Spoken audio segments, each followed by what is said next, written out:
We are back from the first cruise to Celebration Key and share everything you want to know about this brand new destination. From the dining, activities, tips and tricks, and more, we cover the entire island to ensure you're one step ahead of everyone else on board. Up next. Welcome aboard. I'm Don B from Eat Sleep Cruise, and since we've returned from Celebration Key, we've received a lot of questions about the destination's Island Eats program, so let's start there because it's a bit confusing. At private islands like Perfect Day at Coco Cay, Great Stirrup Key, or even Carnival's Half Moon Key, most of the ashore food is complimentary. However, Celebration Key isn't actually a private island, it's an exclusive destination. Thus, most of the food and drinks on Celebration Key are actually not included in the cruise fare. Now, unlike Carnival Corporation exclusive ports like Mahogany Bay or Amber Cove, Carnival introduced a new benefit for Celebration Key called Island Eats. With Island Eats, everyone receives one meal credit to enjoy while ashore. This credit is valid for one full meal at one of the casual eateries, or guests can receive 25% off an entree at the full service restaurants. Children 11 and under eat free from the kids menu at all full service restaurants with Island Eats. Now, even though these Island Eat credits work at all fast casual venues, what's covered varies by location. Thus, you'll need to review the menus carefully to know which items are included and which ones will incur an extra charge. Included options are often hamburgers or sandwiches. This is often accompanied by one side dish, usually fries or chips, and then a cookie.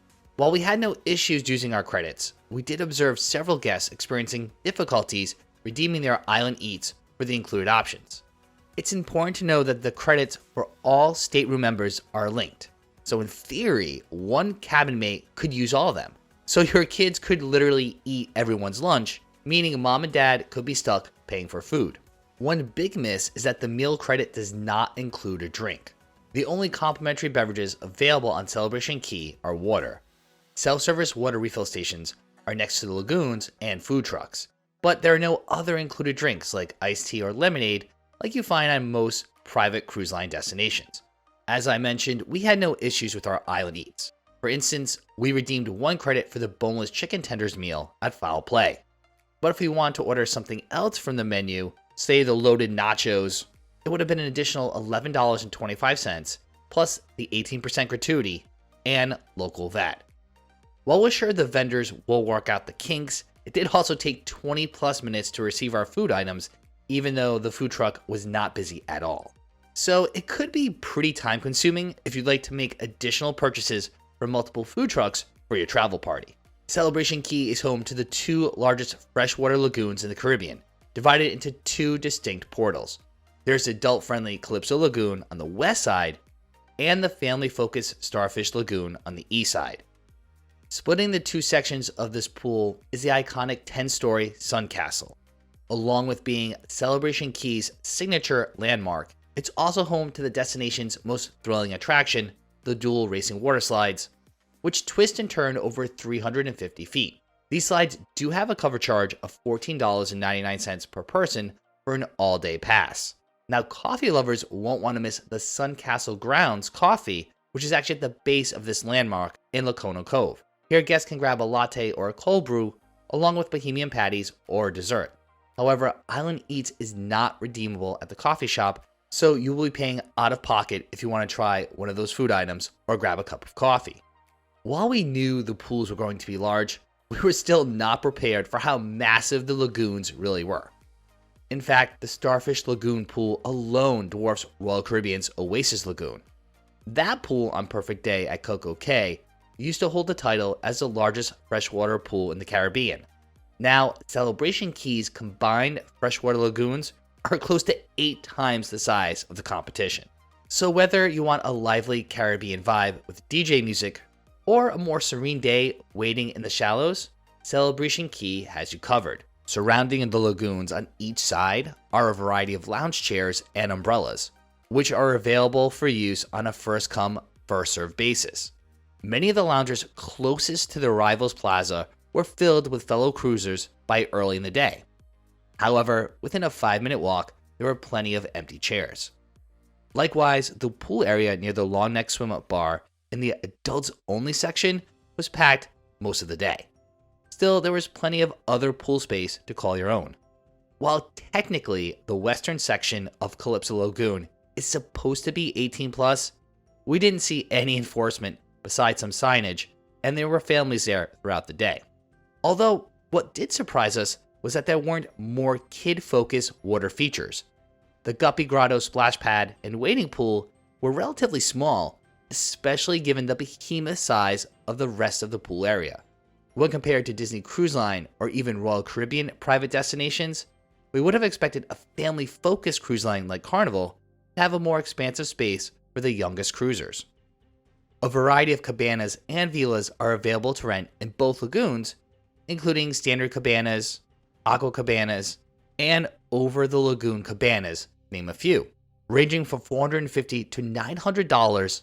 Along with shade and space to unwind, cabana rentals include additions like chilled bottled water, soda, fruit and snacks, and lunch delivery, depending on the cabana or villa you rent. Guests can also opt to reserve a daybed, many of which are located at both Calypso and Starfish Lagoon. These plush 2-person daybeds usually start around $150. Starfish Lagoon does offer 2 sports areas that guests can use throughout the day. In the south section of this portal is a gaming pavilion with tabletop games, a basketball court, and a volleyball court. In the north end of the portal, you'll find Celebration Key's pickleball court. Likewise, on the north end of Calypso Lagoon, guests can challenge one another to basketball or volleyball games, or just relax in one of the nearby hammocks. While both pools were busy for most of the day, the opposite was true for the mile-long stretch of beach. Both Starfish Beach and Calypso Beach were relatively empty throughout the day. Still, with great ship views and plenty of complimentary loungers and umbrellas, beach lovers will feel right at home on Celebration Key. Keep in mind that most amenities are centralized around the lagoons. So if you're lounging beachside, you'll need to leave your lounger to quench your thirst or satisfy your appetite. The largest dining venue on Celebration Key is the Captain's Galley Food Hall in the Starfish Lagoon portal. This venue is home to popular quick service items. These include pizza, burgers, and hot dogs. These menu items are included in the Island Eats program, but there's also upcharge selections, including tacos and Mediterranean bowls. Most of these selections are priced between $12 and $15, excluding the service charge and local VAT. At the outskirts of each portal were our favorite dining options, the food trucks. There are 8 unique offerings featuring a variety of handheld treats perfect for munching poolside. While each is different, there is some overlap in menu items. In Starfish Lagoon, food trucks include Great Bahamas Tacos, Mini Donut King, Seaside Shack Subs and Tenders, and the Streetery Sushi Viva. Across the way at Calypso Lagoon, there are 4 different venues. These include Foul Play, the Calypso Chicken Company, Flippin' Fritters, and Seaside Burgers and Dogs. Both food truck venues offer limited picnic tables with umbrellas. At most of these food trucks, guests can redeem that Island Eats credit for select menu options. For additional servings or menu items not covered, as we mentioned earlier, guests need to pay a la carte. You can use your sale and sign card to pay, or you can use your credit card to pay for those additional items. You'll also find multiple snack shack locations in both lagoons. Here, guests can grab pre-made selections like wraps and salads, along with drinks from the bar. In Paradise Plaza, there's also an upcharge ice cream shop, Yum Shine Scoops. Currently, Island Eats does not work at this venue either, so you'll be paying between $5 and $7 if you want a cup or cone of ice cream. Along with the Pearl Cove restaurant, there are 3 additional full-service venues scattered throughout Celebration Key. All full-service restaurants offer table service dining with unique food items. Plus, all restaurants boast a signature bar menu with unique cocktails. Unfortunately though, all of the seating is al fresco. With 90-degree temperatures and scorching sun, these venues didn't provide the escape from the heat or sun we were hoping for. The largest venue and the best themed is Mingo's Tropical Bar and Kitchen in Calypso Lagoon. The authentic menu offers selections such as Bohemian Conch Chowder and Coconut Curry Chicken. At the north side of Calypso Lagoon is Surf and Sauce Barbecue and Brews. This barbecue restaurant serves up southern-inspired cocktails and local craft beers.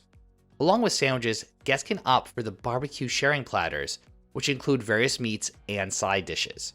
Families relaxing in Starfish Lagoon can grab lunch at Gill's Grill. Here you can share items like the smoked fish dip or the coconut shrimp plate. Keep in mind with the Island Eats program, guests receive a 25% discount on any entree item, and they will need to pay full price for any additional items they purchase.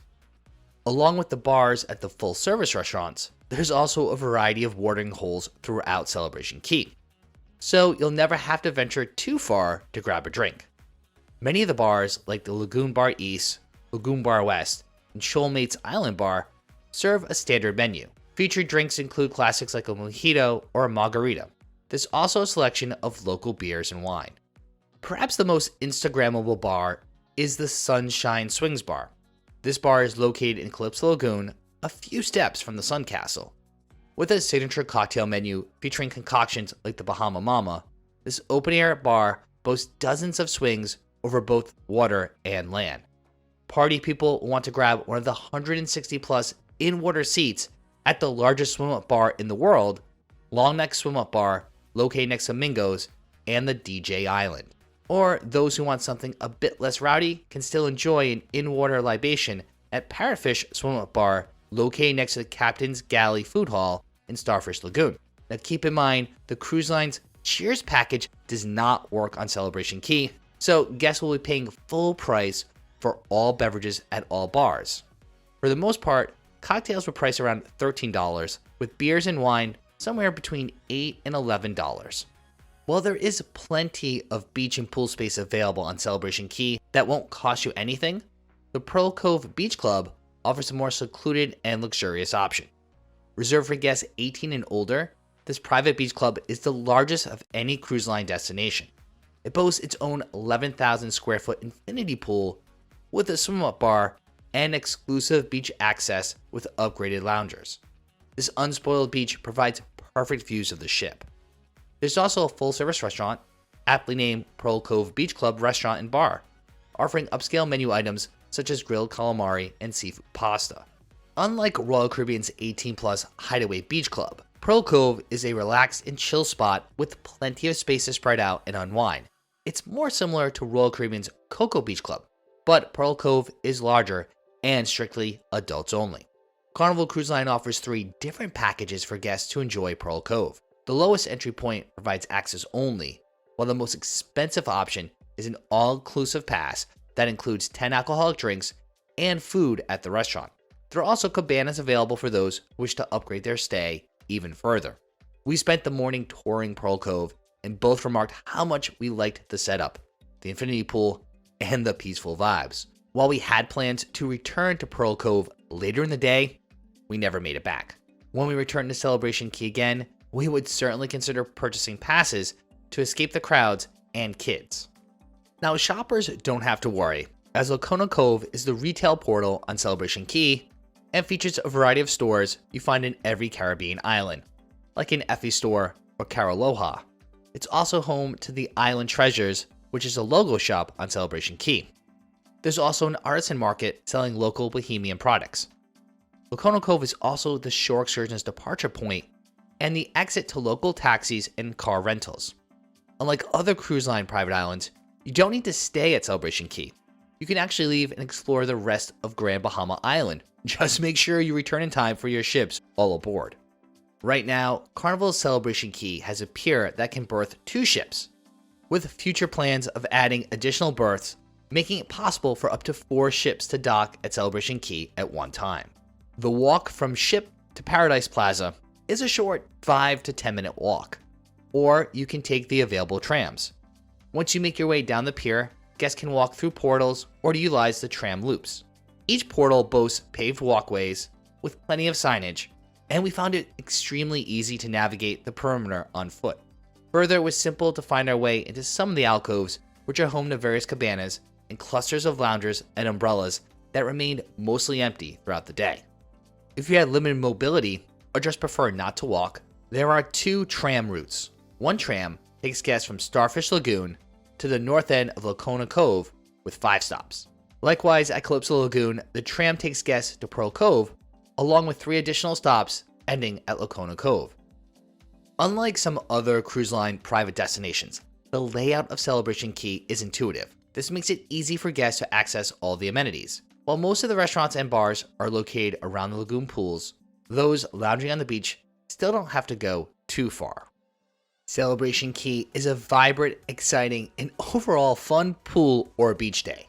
The colorful island offers families, couples, and multi-generational groups plenty of options to make the most of their time ashore.